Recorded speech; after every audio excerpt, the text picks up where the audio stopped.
Gujarat viewers எல்லாருக்கும் வணக்கம். இன்னைக்கு நம்ம என்ன பார்க்க போறோம்னு பாத்தீங்கன்னா border Gavaskar trophy. So India vs ஆஸ்திரேலியாவில ஒரு ஃபயர் தான் அப்படிங்கிற மாதிரி தான் தெரியும். ஸ்குவாட்லாம் ரிலீஸ் பண்ணாங்க. ரிலீஸ் பண்ணிட்டு அப்போ வந்து ரொம்ப நெகட்டிவ் டாக்ஸ் இருந்தது. என்னன்னா பாத்தீங்கன்னா ஆஸ்திரேலியா வந்து ஓவர் பவரா இருக்காங்க, இந்தியா வந்து கம்பேரிட்டிவ் பண்ணா அவங்க வந்து ரொம்ப கம்மி அப்படிங்கிற மாதிரி ரொம்ப வந்து பவர் ஃபேக்டா வந்து பேசிட்டு இருந்தாங்க. ஸோ அதை பத்தி ஹாரிஸ் நீ என்ன சொல்ல விரும்புற? ஸோ இன்னைக்கு மேட்ச் பெர்ஃபார்மன்ஸா எப்படி வந்து எல்லாம் ஆடு இருக்காங்க? பார்டர் கவாஸ்கர் டிராஃபினாலே ஒரு ஹை எக்ஸ்பெக்டேஷன் உள்ள ஒரு சீரீஸ் தான். ஏன்னா இந்தியா ஆஸ்திரேலியானாலே சும்மாவே வந்து ஒரு பயங்கர எக்ஸ்பெக்டேஷன் உள்ள சீரியஸா தான் இருக்கும். அதுவும் அவங்க ஆஸ்திரேலியால போய் ஆடுறாங்க அப்படின்றது போது ஒரு செம்ம டஃப்பான கண்டிஷன்ல தான் ஆட போறாங்க. பயங்கரமா ஒரு பேஸ் அட்டாக் உள்ள பிச்சு தான் அந்த பெர்த்ன்னு சொல்லிட்டு அந்த ஸ்டேடியம் பேரு. ஸோ அதுல வந்து பேசருக்கு வந்து பயங்கர அட்வான்டேஜ் இருக்கும். ப்ரெடிக்ட் பண்ண மாதிரி தான் இன்னைக்கு பேசர் தான் வந்து அடிச்சு தம்சம் பண்ணியிருக்காங்க. அதுல ரெண்டு டீம்ல இருந்தாலும் சரி, ஆஸ்திரேலியாவும் சரி நம்ம இந்தியாலயும் சரி, பேசர்ஸ் தான் வந்து பயங்கரமா மிரட்டி இருக்காங்க. இந்த டே 1 வந்து பாத்தீங்கன்னா வந்து ஒரு மிக்சடா தான் போகுது. ஃபர்ஸ்ட் இன்னிங்ஸ் பாத்தீங்கன்னா வந்து இந்தியாவுக்கு டவுன்ஃபாலா இருந்தது. அதே சேம் செகண்ட் இன்னிங்ஸ்ல அவங்க பயங்கரமா அடிப்பாங்கன்னு எதிர்பார்த்தோம். ஆனா அங்கதான் வந்து அவங்களுமே ஒரு டவுன்ஃபால் இருந்தது. ஸோ ஓவராலா ஃபர்ஸ்ட் டே 1 வந்து ஒரு இந்தியாவுக்கு அஹெட்டா இருக்காங்க. ரிஷப் பண்ட்டும் சரி, நிதிஷ் ரெட்டியும் இவங்க ரெண்டு பேரோட பார்ட்னர்ஷிப் தான் இன்னைக்கு வந்து அந்த 150 டோட்டலே வந்துச்சு. கேஎல் ராகுல் அதுதான் நான் மெயினா சொல்ல வந்தேன். ஸோ கேஎல் ராகுல் வந்து ஒரு 26 வந்து 74 பால்ஸ்ங்கிறது ஒரு பெரிய விஷயம். ஏன்னா எல்லாமே வந்து குத்தி தார்மாரா ஏறுது, தார்மாரா டேர்ன் ஆகுது. எல்லாம் வந்து அந்த பட்சத்துல வந்து கேல் வந்து ஒரு பேஷண்டான மைண்ட்ல சூப்பர்வா ஆடினார் நான் சொல்லுவேன். அதை தாண்டி வந்து ஒரு ஹேட்ஸ் ஆஃப். அவர் வந்து ஒரு T20 பிளேயர் தாண்டி 6-4 அடிக்கிற ஆளு. அவர் வந்து அவ்வளவு பேஷண்டா ஆடி நான் இன்னைக்கு வந்து ரொம்ப பார்த்தேன். அதை தாண்டி ஒரு 6 ஒன்று விட்டாரு.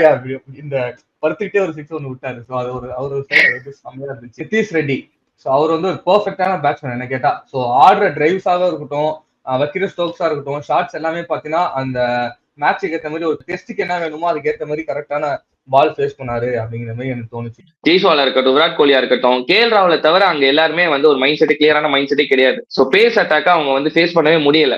ஸோ அவங்களோட அந்த பேஷன்ஸை இழந்துட்டாங்க. கேஎல் ராகுலே ஒரு ஸ்டேஜுக்கு மேல அவருக்கு போட்ட பவுன்சர்ஸ் அவருமே வந்து கொஞ்சம் தடுமாறினாரு. அதே சமயத்துல வந்து அவருக்கு ஓரளவுக்கு பேசிச்சு, ஏன்னா அவர் ப்ரொஃபஷனலாவே டெஸ்ட் பிளேயர்.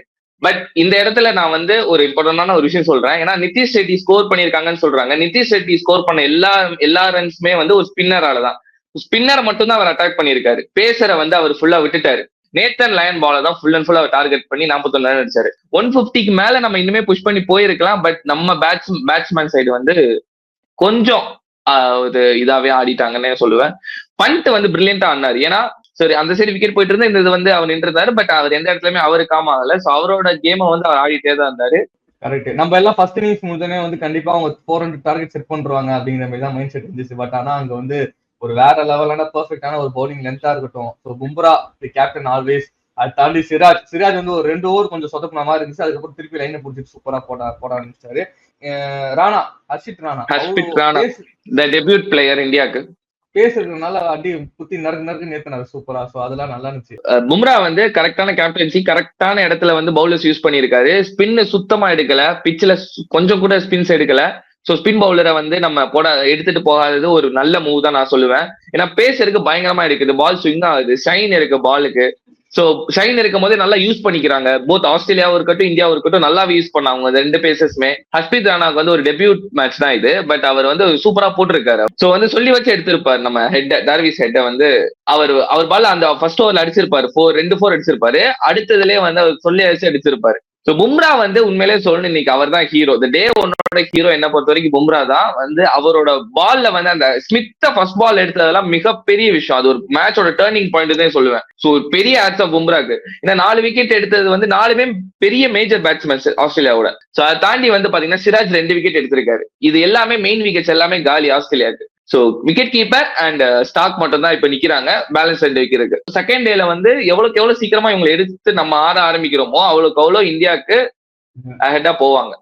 எனக்கு வந்து என்னன்னா சிராஜும் ஹர்ஷ்பித் ராணாவும் இன்னுமே அவங்க பவுலிங்கை நல்லா இம்ப்ரூவ் பண்ணி ஸ்விங் போட்டாங்க அப்படின்னா அவங்க இன்னுமே விக்கெட்ஸ் எடுக்கும். டே 2 வந்து எப்படி போகுதுன்னு சொல்லிட்டு பொறுத்து உங்களுமே நாங்க வெயிட் பண்ணி தான் பார்த்துட்டு இருக்கோம். ரொம்ப எக்ஸைட்டடா இருக்கும். ஸோ நாளைக்கு வந்து என்ன நடக்குதுன்னு சொல்லிட்டு நாளைக்கு வர வீடியோ வந்து நாங்க அப்லோட் பண்றோம். ஸோ உங்களிடம் இருந்து விடைபெறுவது சஞ்சய் மற்றும் Ryan Harris. Thank you so much.